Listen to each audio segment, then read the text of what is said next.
Hello and welcome. Happy to see everybody today. We are going to be starting soon. Today, we are talking about why product design collaboration is your very best tool. As folks start to come in, I am going to introduce myself and do a little bit of housekeeping here. I am Georgina Donahue, the Director of Community here at Pragmatic Institute, and I have the very great pleasure of being joined by two wonderful Pragmatic instructors today, Teresa Brazen of the Design Vertical and Cindy Cruzado of our Product Vertical. And they're here today to share some really expert thoughts on the power of design and product collaboration and alignment. So as you're hopping on, I want you to tell me in the chat box, designers, tell me your favorite thing about product folks that you work with. And product professionals, tell me one thing that you just absolutely love about your design partners. So as you're entering those answers, you should do that in the chat box below. That's really the best place for you to swap ideas with peers while our instructors are guiding us through this session. Make sure in the toggle of the chat box, you select everyone from the dropdown. Otherwise, you really just send your comments to us and they don't have the reach they deserve. If you have questions specifically for Cindy or Teresa, please put those in the QA box. You'll see that as a separate box down below. And during the session, that's a really great place to log your questions. I keep an eye on those as we're going through, and then I flag them for our instructors so you can get some really targeted answers during our Q&A period. Also, a quick heads up and last piece of housekeeping here. This session is being recorded and you are going to receive a copy in your inbox in the coming days for the price of admission. So no worries about taking fervent notes, or if you have to jump off a little bit early, you will automatically receive a copy of this recording. So now that housekeeping is out of the way, Cindy, we can pop to the next slide, please. Awesome. So I'm really excited for this session, and please everybody help me to welcome Pragmatic instructors Teresa Brazen and Cindy Cruzado. They're going to be sharing insights into how you can really supercharge your product and design collaborations, right? It's so important for us to leverage our complementary skill sets and really combine both those market and user insights from different perspectives so that we can build really exceptional products. Cindy and Teresa are an absolute blast, and in addition, they just casually bring over 40 years of combined experience to their roles. So they have led product, design, creative leadership teams. They've really done it all, and they have a huge passion for creating solutions that satisfy and delight users, really address market problems, and achieve business objectives. So they're each really dedicated, and if you've ever had them in class, you know this already. They're so dedicated to helping others build strong bridges between product and design teams so that you can create really intuitive and innovative products. So that is more than enough from me. Welcome, Teresa and Cindy. I really can't wait for our group to hear from you. I always love hearing from you. So I'm going to pass the reins right over for you to further introduce yourselves and share more. Thank you, Georgina. Wonderful to be here and to be partnering with one of my colleagues here, Teresa. I teach the product curriculum and have been in Pragmatic now for 6 years. That blows my mind that it's been 6 years. But before that, working in financial technology, meteorology, education, and everywhere, working collaboratively with design. So I'm excited to get into this conversation and share some of the product lens for sure on this whole topic. All right, and thanks, Cindy. I'm Teresa Brazen. I am also an instructor for Pragmatic, and I teach on the design side. And I am also a leadership and executive coach. I work with design leaders and leadership teams. And I come from the world of design. I worked in 3 different agencies, I've both been on the project side of designing, working with design teams, but also on the education side and teaching the craft of design for many, many years. So I'm super excited to be here because Well, we'll get into it more, but collaboration is super, super important in the world of designing products and services, which you all know, but we're hoping that we will shed some new light on what that could really mean for you. Awesome. All right, well, let's dive right in. And let's kind of tee up the topic, why we really believe collaboration is the most powerful tool for product and design teams. And, I'll kind of kick this off by sharing, and I've seen some of the answers to that icebreaker question up here. From a product perspective, when we think about the ask that we are asking our design teams to kind of help facilitate thinking about solutions, there's a lot of context, there's a lot of information that we are responsible for bringing to the table, kind of the why, the what the problems are.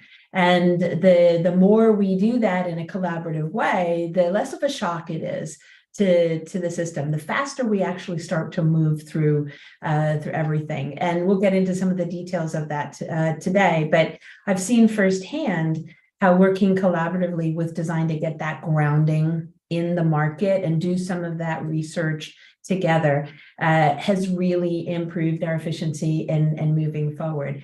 It is a superpower, in terms of knowledge sharing, but it also inspires and results in a really collaborative, team effect. I don't know, Teresa, what you want to add to that? Well, I was thinking, I always like to define my terms, even collaboration, because, if you think about collaboration as it's a practice, basically, where groups of people decide to work together toward a common goal or purpose, and in this instance, for the sake of some kind of business benefit. Collaboration is a requirement of the work that we do. We all know that. But so you can either collaborate reluctantly and have a really difficult time, or you can collaborate or you can embrace collaboration. And I was thinking about what are the qualities of good collaboration. And there's communication, which includes feedback, but there's also trust. Building trust with our partners, a safe space where people feel like they can share ideas openly, accountability, right? Which means personal responsibility. We're all bringing our A game, and also flexibility, which I think we'll probably get into a little bit later, because projects change and we need to be open to the ideas that our partners are putting on the table. There's also respect for the partners that you have, and also the ideas that they're bringing to the table. And I would add a dash, in the best of worlds, positivity. So being willing and able and interested in collaborating, as opposed to focused on the friction that is also going to be inevitable, and supporting and celebrating one another along the way. So it sounds idealized, but I think what we're going to be getting into is how do we do that? How do we help ourselves get there? And you made me start to think about, the consequences of not doing this is another way to think about this too. Yeah. You get into that black box thinking where we're less transparent, we're maybe doing things redundantly when it comes to these roles in product and design. There's a lot of similarities. There's a lot of commonality, and we can result, if we're doing more black box thinking here, not collaborating, we can ultimately be resulting in inferior product outcomes, right? Putting the wrong products in the market, or products that are failing to meet expectations. So just a lot of reasons why this is so important. Yeah, and I'll add one more thing too. I think the thing I worry about in environments where there isn't good collaboration is that ultimately what happens is you don't leverage the expertise of everyone. You're leaving all these superpowers on the table because people aren't talking, and they're not realizing where one another could be contributing, or where you could be contributing together. And we don't want to do that, because and I know the key to really innovative ideas, a key to that is leveraging a diversity of ideas and the talents of a whole group of people, not just part. Yeah. Yeah, absolutely. And I, as we go through, some specific areas here, these are meant to kind of just show a little bit of where the power of collaboration is really driving. But, from a product perspective, we're looking to solve problems, and that means come up with solutions that result in business benefit. And one of those is help us stand out in the market, give us competitive advantages. Not just fill gaps in our portfolios, but actually drive innovation. And it's through collaboration that we're going to learn what those things are so that we can make the right choices, make the right decisions. And when we start to do that, the goals, the metrics around our products that we're striving to kind of hit the nail on the head with, better usage, better adoption. We're going to get there when we understand our market better and we understand what they need so that they're going to adopt it. And that's what we call the human-centered approach. When we bring that context of problems and personas into that innovation discussion with design, we're helping to achieve that adoption goal. But along with that comes, some small but mighty additional benefits, and that is satisfaction grows when we're working with a solution that actually helps us with a task. It's a remarkable product that people actually want to use. That's going to translate to people wanting to buy more product, to work with the products longer, renew them. That's going to translate to them recommending it to other parts of our market. And so, from a product perspective, these are things that we're watching, we're striving for, we may be even being judged on, and we're going to get to these through collaboration with design. Mm-hmm. Yeah, and I personally am really my personal mission is to help design teams thrive within organizations, right? And collaboration is a big key to that. And what I think when that's working really well, what happens is something I was speaking about before, there's an opportunity for design to fully flex, right? And some of the skill sets that they can be bringing to the table are not. I think there's a lot of organizations where sometimes product management doesn't even realize ways that design could be supporting their work and supercharge what they are trying to do. So, for example, design is design teams are really good at understanding human behavior and goals and pain points. And I think there are a lot of instances where design isn't brought in early enough to help inform that perspective for an organization. So, a benefit of this kind of collaboration that we're exploring is bringing design in earlier so that you can leverage the expertise more. And the impact is that you're going to end up designing products or putting products and services out into the market that just resonate more with people. Right? Like, not just that people will buy them, but they use them a lot and they love them and they advocate for them. And you can't do that without a really healthy understanding of your audience. And that's one of the superpowers of design. So that's what I would add. One of those areas you just triggered a thought here, that is very true. I hear in class all the time is that design is a little bit of a mystery. And what you were just saying, is how can design help me, and being able to understand human behavior. There's a kind of a lack of concrete knowledge on what that really means, and why it's so important to engage design early. That really resonates. Yeah, and I think, another thing that leveraging your design team can do, it can help you stay really honest as an organization. And what I mean by that is there is well, I think we'll get into this a little bit later too, but there's a tendency for all people to really hyper focus on their own business or their own part of the business. That's just a natural human tendency. That means that businesses have a tendency to want to convince themselves that markets and human beings want things that they want to sell to them, right? Because it's in the best interest of the business. And if you're leveraging your design team well and the tools of design in collaboration with them, those tools help you to keep that in check. And it's important because it doesn't matter how great an idea is from a business perspective. If people won't buy it or use it or advocate for it, it's going to end up dying on the vine.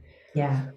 Yeah. And where design thinks broader about experiences too, it really starts to keep us consistent as well. So let's get into the steps, right? We talk about these all the time, but what are the first steps to supercharging product and design collaboration? Love that.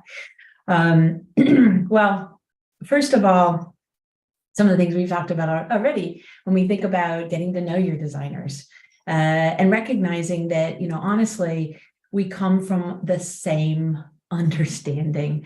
There's a lot of differences between these roles. There's a lot of different things that we learned in school.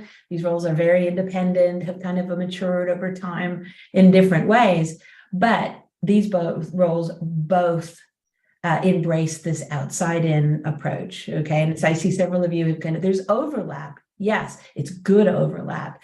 We both, as these roles, want to understand the market, want to understand problems so well that we dream up the best solutions that are going to surprise and delight, even exceed expectations of those roles in our market we care about. And when we think about, the lack of understanding of roles, when this black box thinking, we tend to miss out on this shared understanding and realize that we're really starting from a pretty foundational, common understanding and desire to have data to drive outside in decisions rather than inside out. And leveraging that understanding of design is going to get us there much faster when you think about this from a product perspective. Agreed. But when we think about, curiosity, and we think about the things that you can specifically do, right? You're going to build, as a product leader, you're going to build stronger partnerships by understanding a few very concrete things, okay? So, how do your designers actually fit into the whole practice of developing product? And I think one of the key takeaways here that we both said is that, we've got to think about them much early on. When we're getting out to the market and collaborating, we need a shared understanding. I learned a long time ago that there's a lot of contextual inquiry skill sets that designers have that help us get more out of these Nahito interviews that we're doing. I've come away, when I've partnered with designers on those calls, I've come away with more learnings, more depth, more understanding. And at the same time, if we're doing it together, in that research we're doing, we're getting a shared understanding of that. I think along with this goes us understanding what kind of skill sets do we have. There's a whole ecosystem of designers. Who are we working with? Who do we need now on the release? Who do we need next in the sequence in our roadmap? And, product can be thinking it ahead and working with design organizations to make sure that we've got the right skill sets that we need. And, at the same time, we should be empowered to be working with designers on a lot of different activities to facilitate that. There are times when we don't get access to design skills. How can we learn from working with designers so that on the next project, when we don't have a designer, we can actually keep that kind of consistency going? And, I know there's another perspective of this, right? I'll let Teresa speak to us. Yeah, and just to zoom out for 1 second, I think what you're getting at, Cindy, is just also having a good practice of doing stakeholder interviews, and that I would include in that interviewing some of your key partners before you kick off an initiative. And I come from the agency world, and in agency land, you always have to do a really robust set of stakeholder interviews because you're from outside the organization, right? And you have to learn, you have to figure out who's most important from a hierarchy perspective, who's most important from an influence perspective and an expertise perspective. So just to make sure this is clear, like one of the things that I think we would both advocate for is that you're creating in a way like a stakeholder map and a partner map, right? When you kick off projects and thinking about those three levels of hierarchy, influence, and expertise. So, for example, my recommendation to designers would be when when starting a new initiative, is doing a little map like that to determine who in the product management side is it important for them to get to know. And some of the things that I would encourage them to explore are making sure they understand how do our product management partners think about the product development process. Cindy and I will talk in a little bit about how it's probably a little bit different than how design thinks about it, but there are actually some overlaps. And understanding, how do our product management partners typically learn about customer needs? And, that can be a really rich discussion where a designer can also share ways that they might also be able to contribute that they may or may not be doing, in past projects. And also, I love this third question around where is product management now and where does it want to be? So this zoom out of trying to understand how do our product management partners think about their function inside of the organization and where are they trying to head? Because that gives us as designers an opportunity to look for ways that we can support that. And then metrics, I think, is another really interesting place to explore to understand, how does product management approach metrics? And also there can be a conversation about ways that design might approach metrics. So, for example, maybe the design team is using Google's Heart metrics, which is a way of measuring human impact. And there could be a conversation about how that might be woven into metrics for the project moving forward. But I love this idea that we're both getting at of getting to know your partners up front and learning more about the similarities and differences in the ways that you think about designing products and getting them out into the world. And I think implied in that is trying to learn what's going to help your partner be successful Yeah. with it as well. Yeah. Right. Yeah. And there is a process that we move through, and largely we are bringing the context of a problem space to our teams as a product leader. This is the vision of the product. These are the goals that we're expected to help drive for the business with our product, and we're identifying market problems. We've been speaking to how collaborative this aspect is, right? It should never be a shock to our team that here's the problems, the problem space that we want to share. But then we go through an evaluation of quantifying those market problems, and this again is where we're leveraging the expertise of product and design to really start to explore and understand and get to, which of those problems are the most important to pursue. Now, a lot of this in some teams and some organizations happens way before the design and the development team gets even involved. But look at how much context all of this has and how it's going to, not only help designers really understand what success is all about, but the rationale that's gone into thinking about why are we prioritizing in the bottom of this picture here, the ones that we're prioritizing, kind of get into that context. We are treating our designers as a partner if we're involving them. They're seeing the magic behind our curtain of how this process works. And they're starting to understand the business impact, the meaning that they can deliver. I've personally seen designers kind of question and say, well, if you looked at it differently, maybe we could do more than one of these problems if we approach the design in a more consistent way. And so this is speaking to what we were just talking about, getting involved a little bit early. But this is that the evolution of this is what's kind of landing in our team's laps, our designers' laps, as how do we now innovate and think about solutions, right? I don't know what you want to chime in on here. Well, I think I'd like to go to the next slide because it relates to this slide. It does. I appreciate you mentioned, all organizations are also different and how, even what product management is different in different organizations, right? and how design and product management play together is different. And in some cases, like you mentioned, design would get brought in kind of at the end of that funnel that you just shared with us. And you mentioned that if you don't know, news alert, design really wants to be involved much earlier in that funnel. They want to be involved in the first part and the second part and the third part because it can help. And what's interesting is I was talking earlier about the differences in the way maybe the two groups think about the product, the process or the approach. This double diamond, if you aren't familiar with it, is in general how most design teams think about designing products and developing them. And it came out of the British Design Council. And there's a few, and I'm going to describe it quickly, but then make sure that I explain the relationship to what you just saw a minute ago. There's these two diamonds, and the first one is focused on strategy. So design's doing research to understand, and maybe in partnership with product management, again, depends on the organization.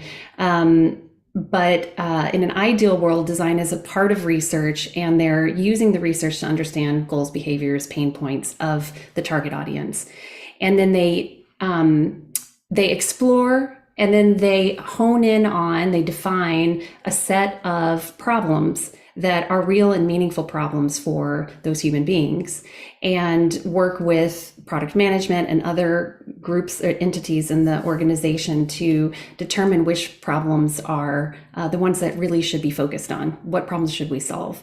I think there's a difference there. Sometimes that in product management may think of that as their space and their place to play, and design really wants to be a part of that too, because they're really good at all the things I've been saying. But once that is determined, then they move into the explore, which is about generating lots of ideas for how a product could be designed, or even multiple ways of approaching the product to solve for that problem.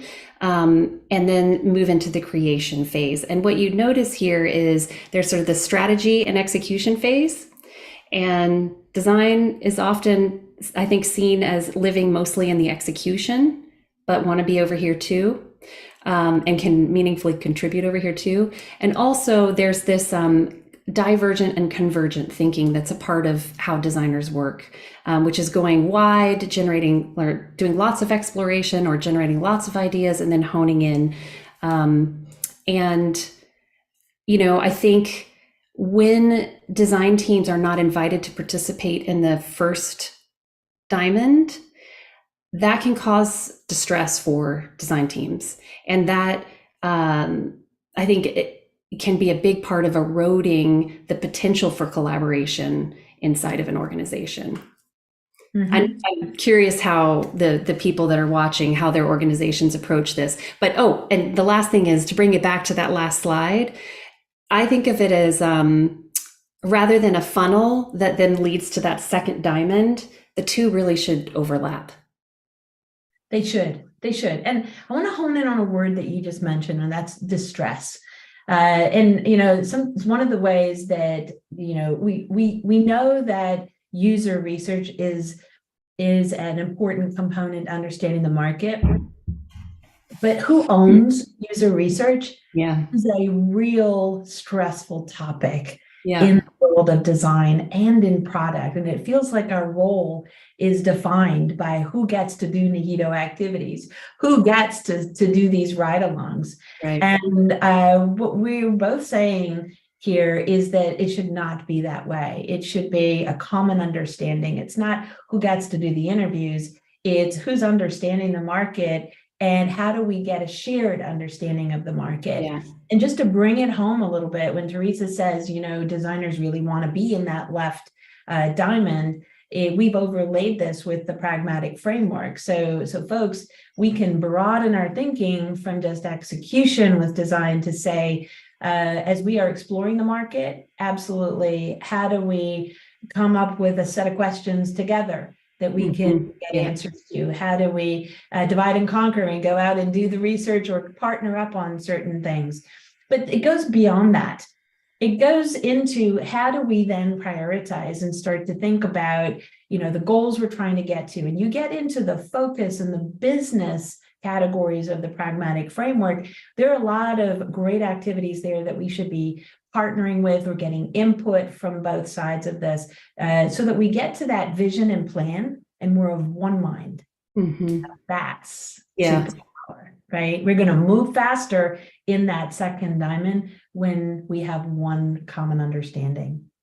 Well, and to throw a wild card in there too, I mean, I would even encourage you, if this isn't happening now, to consider bringing letting engineering be a part of, or at least observe some of what's happening in research while it's happening. And it's for the same reason that you just said, this product design and development works best when everybody has a really cohesive understanding of who the target audience is. And they don't know it, they know it in a more internalized way. So when our engineers have that kind of knowledge, they can make better decisions when they're doing what they do. And same thing with design too. That's right. And, let's go a little deeper on this one too, right? So when we start to overlap the framework and we start to think about roles and responsibilities, clearly there's a lot of work here. There's a lot of different things that we are trying to do. And in most teams, there's no expectation that you do every one of the 37 activities in the framework. In fact, we're sharing the load, and that's important. And so there's this clarity that we need to get into, which is who's owning what in terms of, the driver of those activities. And it's not so clear as to say that the what we do is owned by product. It's really driving it forward, but working with others to really start to collect the information to help us figure out what that is, what market segments, what problems, which personas. But then you get into execution, and there's a whole lot of different roles. The same thing applies when we get into execution. And what you see in this picture is kind of these different roles kind of being highlighted of who's getting involved most often in driving that collaboration. So, on the bottom of the framework, when we're really into the solution development, the refinement of different solutions and evaluation, we've got different kinds of designers, interaction designers, we've got architects, we've got visual designers, industrial designers, right? Participating in a lot of different parts of this conversation. When we get products and we start to drive them out to the market, we're doing testing and prototyping, and we're doing usability research, right? Different hats that we're wearing, different roles that are going to help with that. So we've talked a lot about the research, but this continues as we go through the execution of this as well. I see that we've dropped the Exploring Design ebook into chat as well for a little bit of additional context for you. So how do we get to this? All right, how can teams align product management and design approaches to product development? And when I want to broaden this from we're not talking just software development here. We're talking about services, maybe components as well. But there's specific things that we need to do in order to get to this space of a shared understanding. And I think one of the first things is, roles and responsibilities need to be clarified, but we have to let go of this idea of total ownership, right? Just because part of our job description is to do user research or is to evaluate solutions or to evaluate innovation meetings. And I just talked about product and design there when mentioning those tasks. Just because that's part of our job description doesn't mean we unilaterally own it and nobody else has a say in it. And I think this is a mindset that in order to get the power out of this collaboration, we've got to go in there leveraging the clarity of job descriptions, but also figuring out how do we dig in and respect what people are bringing to the table, but also feel empowered and safe to challenge that and start to drive that kind of collaborative understanding. I know that in a very specific way, mapping the activities at a granular level inside some of the development of requirements, the facilitation of innovation, design sessions, and mapping who's going to do what. who's going to participate, who's going to kind of enable that, who's going to drive it, is getting to clarity so that we can actually get the job done with that.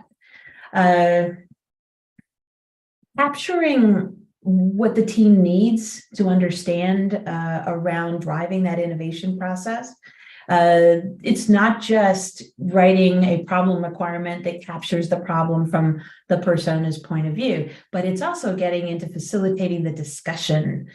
There's a lot of different ways that we do this. Experience mapping is something that I know that our designers are fabulous partners in kind of helping us get the most out of understanding where problems are occurring and kind of looking at it from different angles. But we need to make sure that we're helping them, set up the scenarios, getting access to the market so that we get that shared understanding.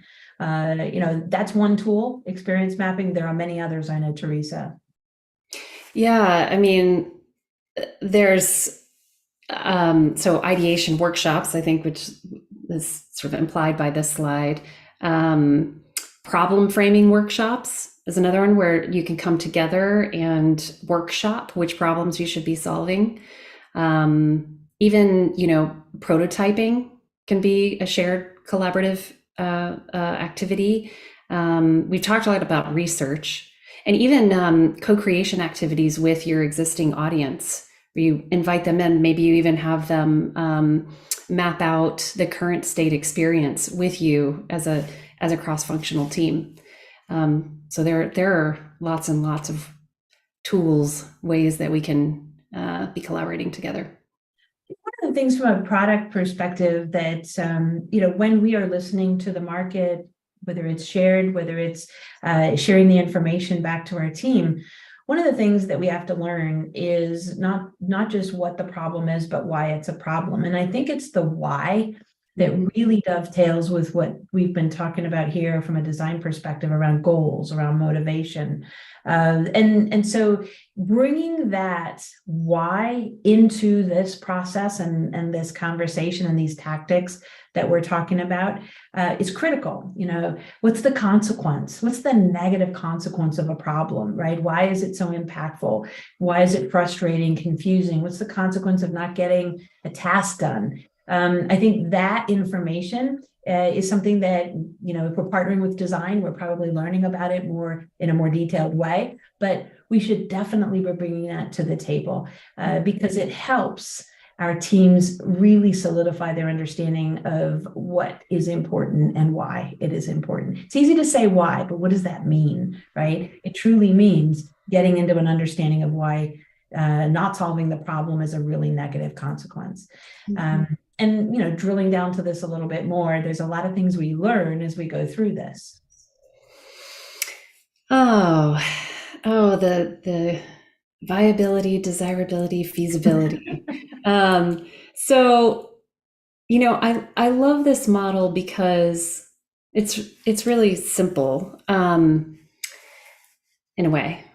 When I look at this, what this represents to me is, in a way, three parts of business trying to come together to collaborate in an ideal world for the best solution that leverages the perspective and expertise of each of these groups.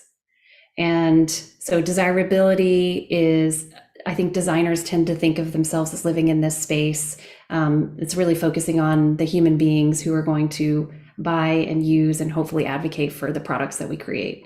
Viability is focusing on business, right? And whatever we put out in the market has to ensure that we can turn the lights on and pay salaries, right? And then the bottom, feasibility. So, it has to be technically feasible. Can our engineering team develop this? Do we have the tools that we need to make it happen? And I think, in a lot of organizations, these are very siloed groups. The structure of the organization does not naturally bring them together. And if that's the case in your organization, then you have to be very intentional about crossing over the divide and looking for these moments of collaboration, finding collaborative activities that you can do to make sure that the perspectives are all coming to the same, are all being brought forth.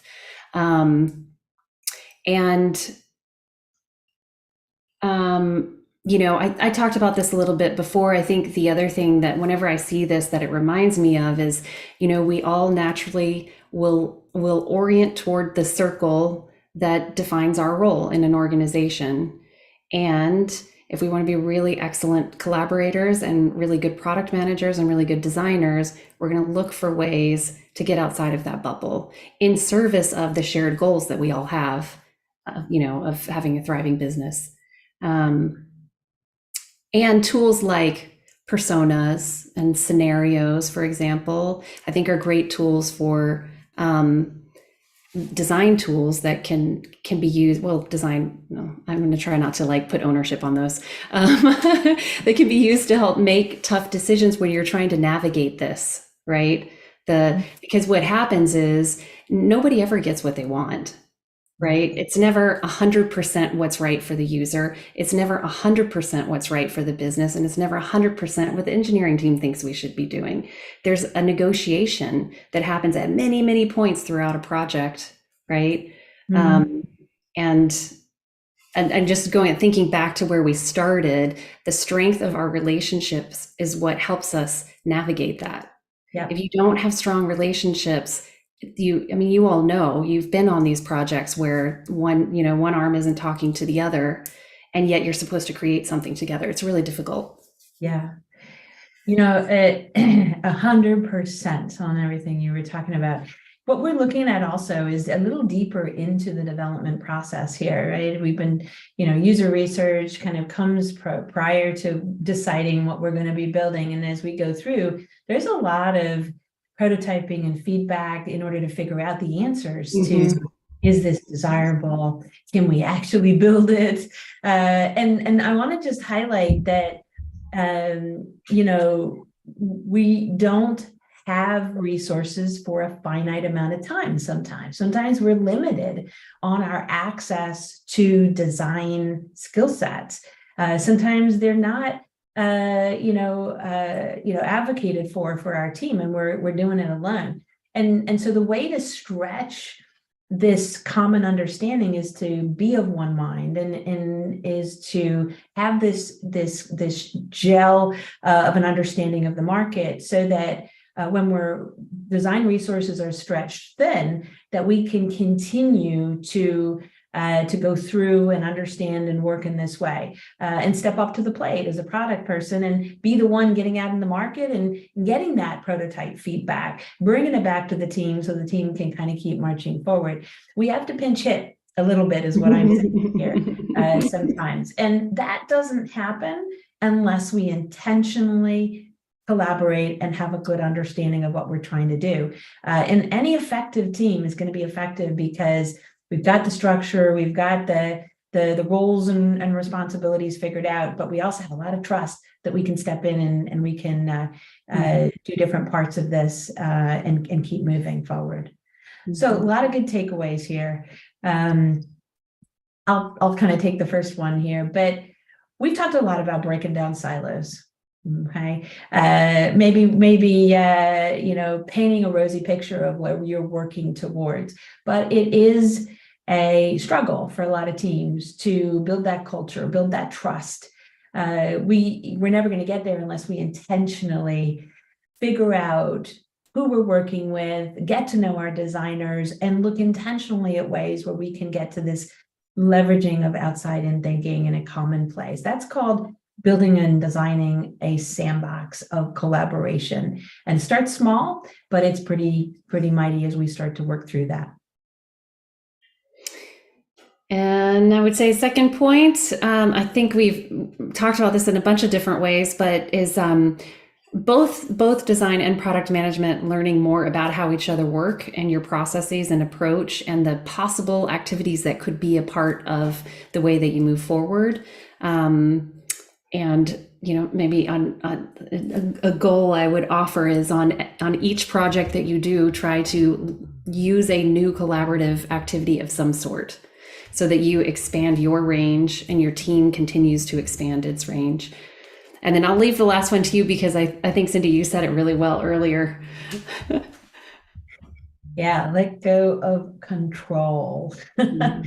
This idea of we do research and you listen to what we're saying, that's old school, folks. Okay. Control is for amateurs. It is much more effective, absolutely, to figure out who we're working with, get a shared understanding of success. And while we have different jobs to do, we have different primary responsibilities. Let's figure out intentionally how we're going to drive that shared understanding. When you do that, you're singing on the same song sheet here and moving forward in a strong collaboration with design. Which also makes me think about this definition of leadership that I love, which is leadership is the process of social influence, leveraging something like leveraging the expertise of others toward a common goal. Mhm. And I think in a way, what we're talking about is a kind of leadership that's about really like leveraging and maximizing the full range of the team that's available. Mhm. Mhm. Absolutely. All right, folks, we are going to transition into our Q&A, and I also see a number of questions in here already that I'm really excited to tackle with these ladies. And I have a couple private questions as well as some from our LinkedIn Live viewers. So excited for those. If you've got questions, now is the time to pop them into the Q&A box so we can make sure to flag them for Cindy and Teresa.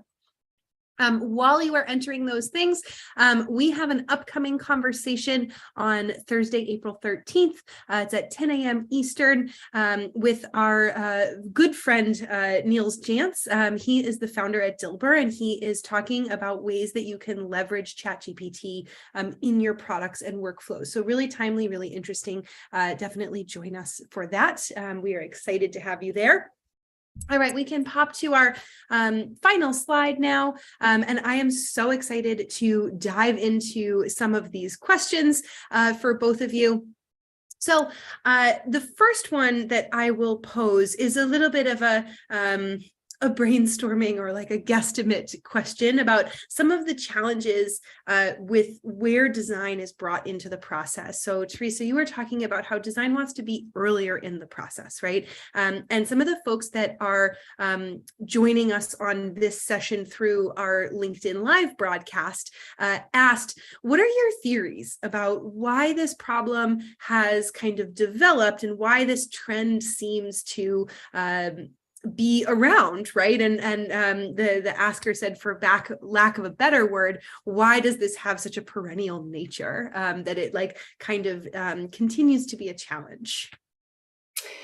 I can start, and Cindy, I'd be interested to hear what you have to say to this too.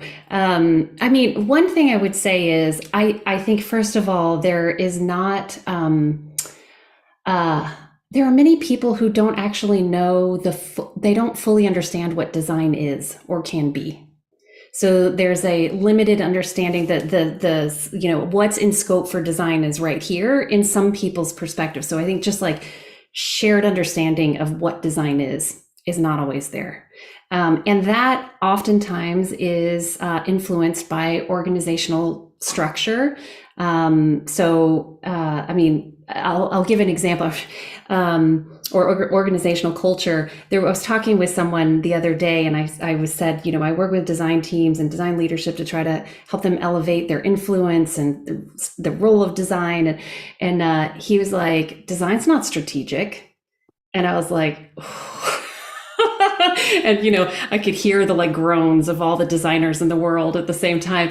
And, in the design community, we think we've like made progress on this. And then I hear stuff like that. I'm like, oh my God.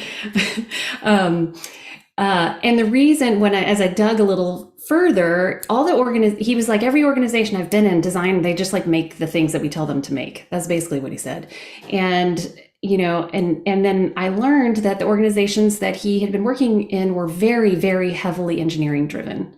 So culturally, there was a different sort of value and priority in the organization, and that influences perception of design. And then also, of course, if there's very few resources and not very many designers representing design, that affects people's perception. There's so much more. I'm going to throw it to you for a minute, Cindy. And I'm going to keep thinking. Yeah. It's a huge I think question. Where is design brought in, and kind of why are we perpetuating this kind of difference here? It has a lot to do with the maturity of the organization too. And, when I've worked in a lot of startups that have grown to be massive organizations or bought by other companies and different business units. And, frankly, when you start out and you're building a product, you don't often have a designer. All right. Frankly, you might not even have the product manager. And so as these roles come on board, it's as if you have to win the job back. You have to carve out what's being done today, and you have to kind of define and show the potential because you're now on board. And even in a large organization, we have these reorganizing moments where we're shifting around the organization. We report to different leaders. Those are opportunities to say, what does design mean for us? What is product doing here? How can we leverage commonality? And so it doesn't matter where you are coming in and where your organization is maturity-wise, be the product leader that sits down and says, there's more power here that we can leverage. How do we get there? But you're not alone. This is a very common thing that we don't define it and it's perfect and it will stay that way. We've got to keep at it because we've got different leaders that come in. We've got different influences that are going to change our thinking. It's just a mindset that we want to grow this superpower, and collaboration is the way to make it happen.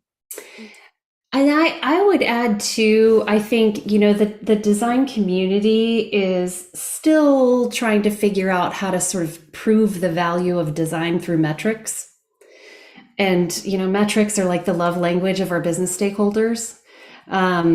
And so we've made progress on that, but, that's why I was talking about if you're a designer and your product management partners have never use any kind of metrics to measure, human impact. I give the example of the heart metric or framework that came out of Google.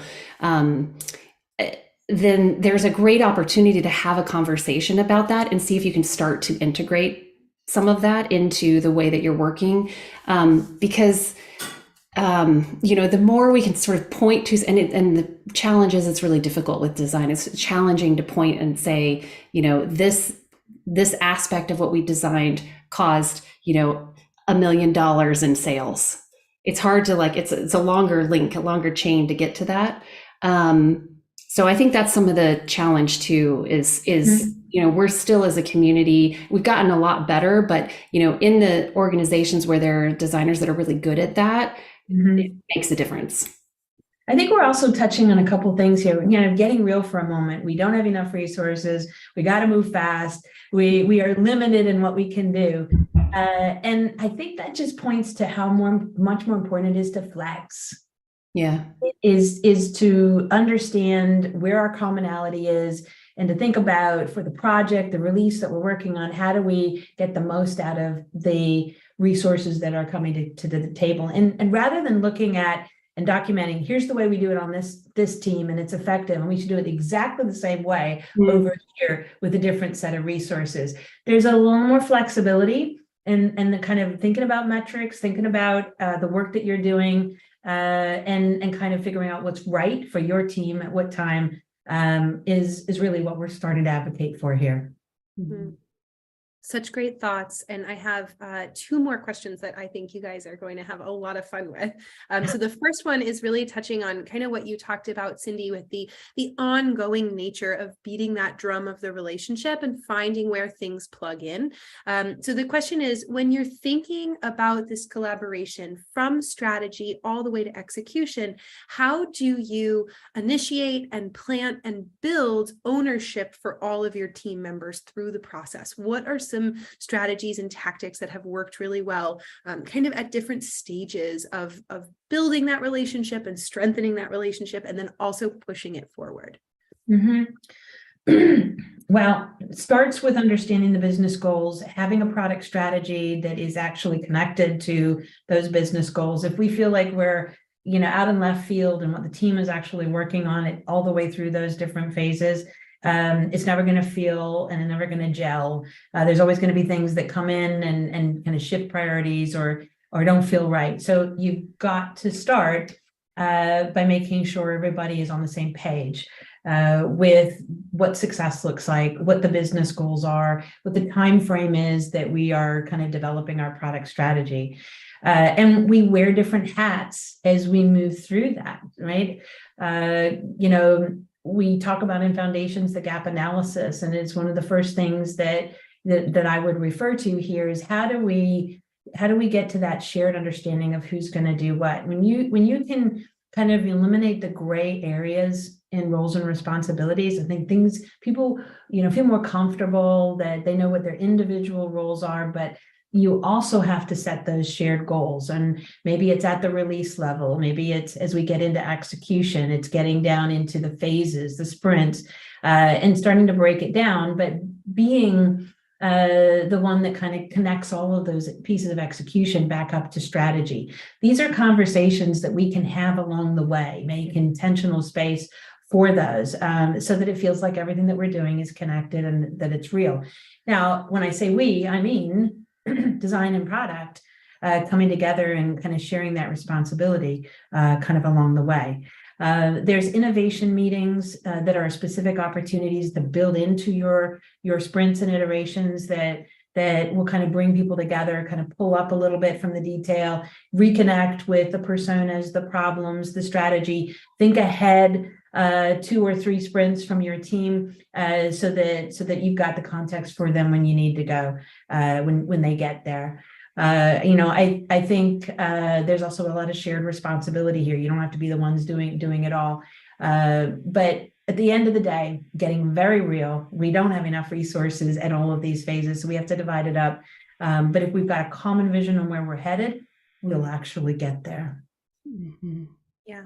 And inviting participation at key points, right? Mm-hmm. Just, I think, in what just human nature, when you are invited to participate and have a perspective, then you are more enrolled in whatever happens next, even if it's not what you wanted. Mm-hmm. Mm-hmm. But ownership is key, right? We all should be very clear what our primary responsibility is, and then look for the intention in that collaboration. Yeah. All right, we've got one last question. This one's for you, Teresa, to bring us home. This is a little bit of a what if question, and it might be a tricky one. So if you were a design team of 1 supporting 4 Scrum teams, if you had to eliminate all design work except for what is absolutely critical, what would you keep? Well, first I would tell you to go read the book Design or as UX Team of 1 by Leah Bewley, who I used to work with. And it's like the book for anyone who is a design team of 1, which you may already know about. That's a tricky question. Some of the things that come up are, I think you have to have, this is going back to some of what you were just talking about, Cindy, you have to have clarity about business goals. You have to have clarity about your audience. So who is it that you are trying to sell something to? You can't, at the end of the day, that's the question. That's the $1 million question. And what is it that they will buy and love and tell everybody else about? So you have to do some kind of research or leverage research that already exists. There's a lot more to that. I'm sure the person who asked that question knows, but there's a lot more to that. And then you need some kind of representation of what you understand about those people. So it could be a proto-persona, which is a not highly researched form of persona that is a synthesis of what we do know about them, or it can be a much more robust type of persona. But you need some kind of tool that communicates that, and that needs to be shared. And I think the bigger challenge with that. See, my list is going to be much longer than this person wants. The bigger challenge with that is you can't just make the tool. You have to get people to buy into it and to use it. Otherwise, you just wasted all your time. There's so many examples of persona. I mean, I can't tell you how many organizations I've interacted with where they did all this research and created personas and then they sat on a shelf. So, I would argue for some kind of, I don't know if it's a workshop, some kind of activity to introduce the personas, and they do an empathy exercise. Think, for example, of what would they feel, think, and do in a high stakes situation, so that people really get who they are, and then start using them. And I would also say I really believe in ideation workshops being a cross-functional experience. I think it's really good to get a diversity of perspectives and cognitive diversity in the room, people who think about things in different ways. And it's another key point of, we talked about like inviting participation so that people are on board with wherever you go. Because after ideation, after that workshop, you may do something that they did not at all think was a good idea, but they will be more likely to support you in it. And then some kind of testing. I mean, there's a multitude of ways to prototype and test, but I'm a big advocate of very early prototyping, really rough, like let's make sure we're going the right direction. I mean, that's a really tough call. Read the book though, because Leah Bewley has a perspective on how to empower people in your position. I think our last question might have accidentally been the title of our next presentation. Because I think that there's so much here, and I love that topic, and so it pains me to stop the conversation. But I noticed that we're at the top of the hour, and so time flies when you are learning and having a wonderful collaborative time with both of you. So Cindy, Teresa, thank you so much for sharing your knowledge. For folks who joined us, for product managers, if you want to dive in and learn more, design for product professionals is a great course for you. And for designers, I really recommend business strategy and design. So thank you both for being here with us. There's so many great comments in the chat here about people that have learned a ton. So thank you. Thanks, everyone. Thanks, Cindy. All right. Until next time. Bye.